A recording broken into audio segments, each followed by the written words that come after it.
বান্ধবী, তুমি যতই সুন্দর করে সাজো না কেন, তোমার কপালে সে রাজমিস্ত্রি ছেলেই আছে। শোনো মামনি, একটা কথা বলি, তোমার যদি কপাল ভালো থাকে তাহলে তোমাকে একটা রাজমিস্ত্রির ছেলে বিয়ে করবে। কেন জানো?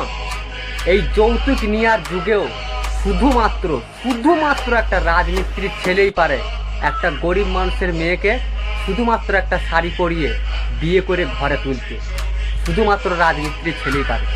একটা রাজমিস্ত্রির ছেলেই পারে নিজে 100 টাকার টি শার্ট পরে তার বউকে 5 থেকে 10,000 টাকার শাড়ি পরানোর ক্ষমতা শুধুমাত্র একটা রাজমিস্ত্রির ছেলেরই আছে। রাজমিস্ত্রির ছেলেকে আমাদেরকে নিয়ে এত ছোট করে দেখার কিছু নেই।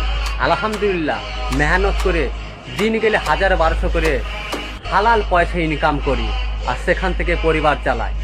আর একটা কথা বলি, শুনে রাখ মামনি, রাজমিস্ত্রির ছেলেদের কপাল এতটাই খারাপ নয় যে তোদের মতন টিকটকে নাচানাচি করা, পোঁদ নাচানো চুদরিং পংকে বিয়ে করতে হবে। তোদের কপালে রাজমিস্ত্রির ছেলে না, তোদের কপালে জুটবে বউদেরকে নিয়ে টিকটকে ব্যবসা করা পুরুষ।